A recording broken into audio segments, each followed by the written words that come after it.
Okay, moving on. Talk to me about the real estate deal you lost this week. Oh yeah, it's pretty funny. So I had a guy text me, and this is where it'll be the same thing with this podcast. I'll say something stupid it's I've been working on all stuff with all these clients, and this one guy's kind of thinking of buying a place, right? Okay, real estate clients. Yeah, real estate client, right? Great guy. And I didn't even know he listened to the podcast. I mean, that's the thing about podcasts. Anybody can listen to it. It's kind of terrifying if you think about it, overthink it. But it was interesting. He texted me in the morning, hey, give me a call. We got to talk about buying this farm, right? And so I was in this class all day, a realtor class and real estate class, learning. And I get out and I'm like, hey, let's have a chat. So I call him and he's like, oh, it's interesting. I was going to buy this place, but I listened to your podcast at lunchtime while I was working in the barn. And yeah, now I'm not so sure anymore. I don't think I'm going to buy anything. I'm like, oh, okay. So I went in the house and he's like, oh, once again, your big mouth cost you a bunch of money. That's pretty typical. Okay, but did it cost you money? Because what did you say that he didn't, that made him I just said, hey, we're heading into hard times. We're heading to hard times. Too soon. Don't buy, right? Just wait. And is that not true? Oh, I think that depending on your time frame, right? There's a joke. Did I say this in the last podcast, right? The best time to buy was 10 years ago. I mean, I think that you can't have both though. Like what you cannot time the market. You cannot time the market. You will never grab the top, and you will never grab the bottom. So is it not true that it's not a good time to buy now? I think it's a great time to buy. If you're going to buy a house in Chilliwack and you're going to live here for the next 25 years, I think you can buy today with confidence. You buy the best deal you can today and you're fine. Do you need to be okay if your house drops by 10 to 20% in the next 9 months? Yes, you do. And if anybody disagrees with me on that, I'd be happy to bet them. Okay, well, we'll clip this in 9 months and react to it. Yeah, we totally can. I'm gonna, Rhett, if you can send me the clip and I'll send myself an email and snooze it. It'll pop back up. Okay, so define who shouldn't be buying now then, and who do you think should be buying? Because I guess even on the sense of, in my opinion, I talked to someone the other day and they, first of all, people want to live in a nice place. People always buy at the top of their budget, right? So if you go to, and there again, I would recommend going to a mortgage broker before you call any realtor. If you're going to buy a place, go to a mortgage broker. Don't figure out what you can actually afford, but they will give you your number that you're approved for. And that is your top number. And then people will take that and then they will still borrow money from family. And a lot of people are house poor, right? And I just think, hey, at what point, it's back to the verse, right? There's a proverb about it. It's what are you chasing? Can we be content and live in a smaller space and be a little more comfortable? And what does that look like, right? And financial stress is a huge stress in marriages, right? Even in our marriage where it's maybe not the pressure that it would be in someone else's, it's always an issue. When I bring up the credit card bill, it's an issue. I'm not allowed to bring up the credit card bill. She got someone else to hold her accountable on the credit card. Couldn't handle me ragging on her. Yeah, that's not a bad thing. Anyways, where I was going with that is, if you're going to buy now, just buy something that's in your comfort zone, right? The beautiful thing is now, it's a disaster in a way because it means our economy's heading in the toilet, but rates are plummeting, right? So the rate, whatever, if you do a 5-year fix today, I'll bet you in 6 months from now, you're going to wish you hadn't done a 5-year fix. That rate is going to drop. And at least that's how it looks for the foreseeable future. I could be wrong, but that's definitely what it looks like. Do you think we're at the bottom, but you think it's going to drop? The prices still? I think interest rates are going to drop a lot, and I think prices are going to drop. So why, if you believe that, why would someone buy now if they could wait 6 months?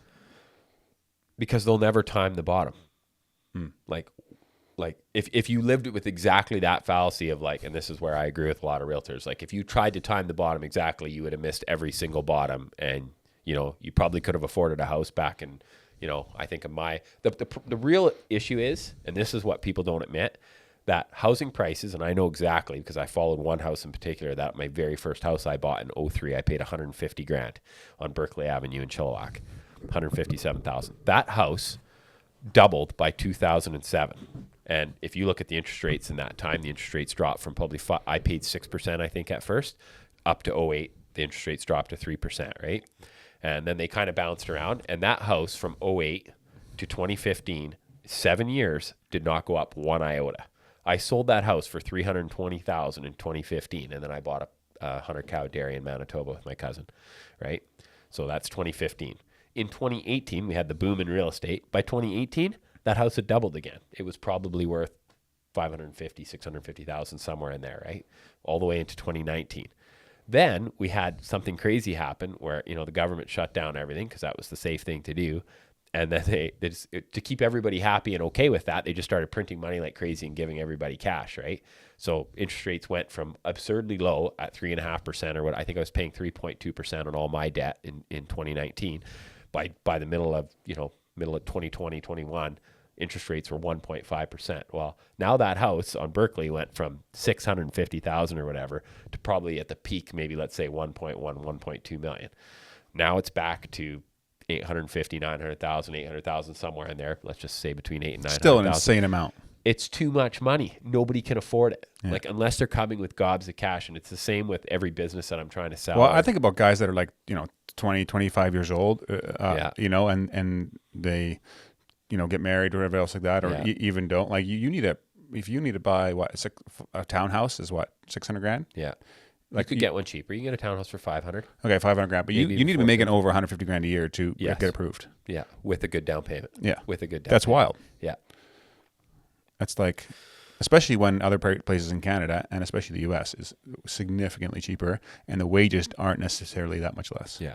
And I think I shared this on an earlier podcast, but it's the most important piece because I do believe it's the sign that we are going to crack more, even though people would disagree with me. Now, Vancouver will always be an anomaly, but out in Chilliwack and Hope, if you look at the amount of listings in Hope, like, who wants to live in Hope? Like, it was always it was driven by pipeline workers and rentals for pipeline and all that. And now those places are coming for sale, right? And like, who's going to buy a house for 600 grand in Hope? Especially if a house in Agassiz is in the 600s as well. Like, you're going to move to Agassiz, right? Yeah. And, but houses typically are 3 to 5 times an average income in Canada, right? Which, let's just say, I don't know what it is, but it's about 80,000, right? So 5 times that would be 400,000. And let's say that in Chilliwack and the Lower Mainland, it's going to be way higher because it's the Lower Mainland and there's piles of people here. So it's 500,000-600,000, but 800,000-900,000 for Too much. Too much money. All right. Too much. Cool. So you lost the deal. I didn't necessarily lose it. He was questioning himself and me afterwards, and I gave him the same thing I said to you. Like, hey, if you're gonna farm, you're gonna be around for 25 years. You're gonna be doing you can't spike the bottom just like you're not gonna spike the top when you're trying to sell at the top. I do stocks too, and it's the same thing. You don't time it. Dead people do the best. Dead people do the best in the stock market. What I mean by what we mean by that is there's stats that people that have passed away that had a stock portfolio that stayed. That never touched it, never looked at it, never sold a stock. No, like afterwards, like they're gone, and like it stays in their portfolio for 20 years or whatever because it's in a trust or something like that, and it just compounding. Explodes. Yeah. I mean, think about that with my crypto. Like I put, I think 60K into crypto in 2017, and it went up like hundreds and hundreds of thousands of dollars, and all said and done, I had made 10 grand like 5 years later because I was like trading and doing all kinds of funny stuff. And then I had a friend that I had set up with an account that same time I got started, and he put $1,500 in. He called me, I think it was in 2022 or something like that. And he's like, hey, Kyle, like, can you help me set up this account? I haven't been in since we set it up. Can you help me get in? So I helped him get in. And it was 150 grand. And I had put in 60K and he had put in $1,500. Yeah. 100 times. Wow. Don't touch it. Don't touch it. Okay. If you are looking to buy a farm or sell a farm, call Gary. If you're looking to buy or sell a house, call Julius Meljers. He's a local realtor. Great guy. We'll work hard for you. Yeah. Hustler. Yes. Best looking realtor in Chilliwack. Hey guys, if you enjoyed that episode and were blessed by it, would you be willing to support the show? That would help a lot in creating more content, improving the quality of the content, putting the production value, getting more guests on, and me being able to spend more time and energy towards it. So if you're interested in doing that, you can click up here and it'll take you to a support page. But you can also subscribe to the podcast by clicking over here and doing that. Thanks again for listening, and I'll catch you on the next one.